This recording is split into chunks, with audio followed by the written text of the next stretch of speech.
আসলে প্রবাসীরা হচ্ছে ইনফরমেশন মানে তথ্য না জানার কারণে অনেক পিছিয়ে আছে। কারণ তারা নতুন, তাদেরকে তথ্যগুলো কে দিবে? কারণ সবাই তো বসে আছে টাকা নেওয়ার জন্য, টাকা কামানোর জন্য। এই জন্য সামান্য তথ্যগুলো মানুষকে দেয় না। আজকে আমি দিব, আপনারা যদি কামার নাম্বার না উঠে আপনারা কি করবেন। যদি এটি ভালো লাগে অবশ্যই এটি শেয়ার করতে ভুলবেন না। সৌদি আরবে এসে যদি আপনি ইকামা নাম্বার না পান বা আপনাকে দালাল ইকামা নাম্বার না দেয়, সেক্ষেত্রে আপনার প্রথম ধাপ হচ্ছে জাওয়াজাত প্রিন্ট তোলা। এটা তুললে হচ্ছে 50% মানুষের ইকামা নাম্বারটা চলে আসে কম খরচ মাত্র। এটা হচ্ছে অফিস ভেদে কেউ 90 রিয়েল নেয়, কেউ 100 রিয়েল নেয়। এটা করলে হচ্ছে আপনার ইকামা নাম্বারটা চলে আসবে কম খরচে। এবার হচ্ছে সেকেন্ড ধাপ, যদি না উঠে তাহলে কি করবেন।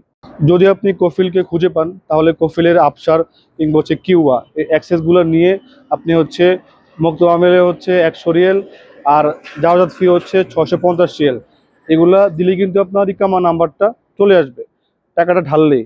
বাট যদি আপনি এটা খুঁজে না পান তাহলে আপনার জন্য সমস্যা। সেক্ষেত্রে অনেকগুলো মক্তব আছে যারা ইকামা নাম্বারটা তুলে দেয়, সেক্ষেত্রে ওদের মগেব আছে, মগে ফি দিয়ে এটা অনেক কস্ট বেড়ে যায় বা খরচ বেড়ে যায়।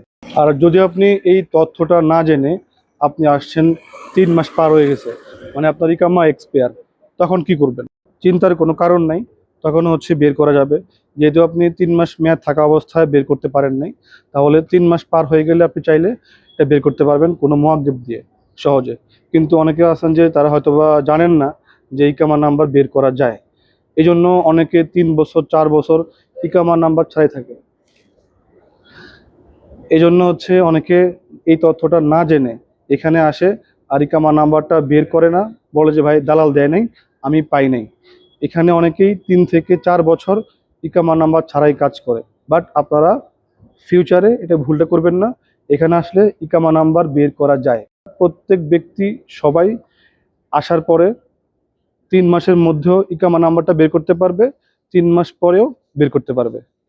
যে কোনো প্রয়োজনে যে কোনো তথ্যের জন্য আমাদেরকে নক করতে পারেন। আসসালামু আলাইকুম।